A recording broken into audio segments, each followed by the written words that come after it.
Hi friends, అందరికీ నమస్కారం. జైల్లో లొంగిపోయిన బోరుగడ్డ అనిల్, తీవ్ర టెన్షన్‌లో జగన్. అసలు ఏం జరిగింది అన్న పూర్తి విషయాలు తెలుసుకునే ముందు వీడియోని పూర్తిగా చూడండి. అప్పుడే మీకు పూర్తిగా అర్థమవుతుంది. అదే విధంగా చాలా మంది సబ్స్క్రైబ్ చేసుకోకుండా వీడియోని చూస్తున్నారు. దయచేసి సబ్స్క్రైబ్ చేసుకోండి. సబ్స్క్రైబ్ చేసుకోవడం వల్ల నేను చేసే ప్రతి వీడియో అప్డేట్ మీకు ముందుగానే నోటిఫికేషన్ రూపంలో వస్తుంది. అదే విధంగా లైక్ చేయడం మర్చిపోతున్నారు. దయచేసి లైక్ చేయండి. లైక్ చేయడం వల్ల ఇటువంటి ఇంపార్టెంట్ ఇన్ఫర్మేషన్స్ చాలా మందికి రీచ్ చేసిన వాళ్ళవుతాం. ఇక లేట్ చేయకుండా వీడియోలోకైతే వెళ్ళిపోదాం.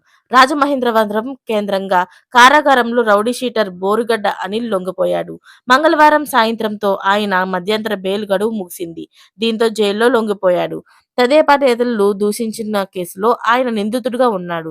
తల్లికి అనారోగ్యం పేరుతో ఇటీవల ఆయన బెయిల్ పొందారు. ఇందుకోసం నకిలీ మెడికల్ సర్టిఫికేట్లు సృష్టించినట్టు పోలీసులు నిర్ధారించారు. నకిలీ పత్రాలతో ఈ నెల 1న బోరుగడ్డ మధ్యంతర బెయిల్‌ను పొడిగించుకున్నారు. నకిలీ వైద్య ధృవపత్రాలతోని బురిడీ కొట్టించిన రౌడీ షీటర్ బోరుగడ్డ అనిల్ కుమార్ కు ఏపీ హైకోర్టు అయితే మంగళవారం షాక్ ఇచ్చింది. తల్లి అనారోగ్యాన్ని సాకు చూపిస్తూ గతంలో పొందిన మధ్యంతరం బెయిల్‌ను పొడిగించేందుకు అనిల్ చేసిన ప్రయత్నానికి చెక్ పెట్టింది. మధ్యంతర బెయిల్‌ను పొడిగించే ప్రసక్తే లేదని చెప్పి గతంలో ఇచ్చిన ఉత్తర్వుల మేరకు ఈ నెల 11న అంటే సాయంత్రం 5 గంటల లోపు రాజమహేంద్రవరం కేంద్రంగా కారాగారంలోని సూపరింటెండెంట్ ముందు లొంగిపోవాల్సిందేనని తేల్చి చెప్పింది. హైకోర్టు న్యాయమూర్తి జస్టిస్ వెంకట జ్యోతిర్మయి మంగళవారం ఈ మేరకు ఉత్తర్వులు జారీ చేశారు.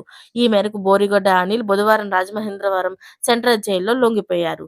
అయితే ఇంత చేసి బోరుగడ్డ అనిల్‌నైతే బయటికి రప్పించగలిగారు గానీ, ఆ బెయిల్‌ని పొడిగించలేకపోయినందుకు తీవ్ర టెన్షన్‌లో ఉన్నట్లు తెలుస్తుంది జగన్. మరిన్ని లేటెస్ట్ అప్డేట్స్ కోసం ఛానెల్‌ని సబ్స్క్రైబ్ చేసుకోండి. Thanks for watching friends.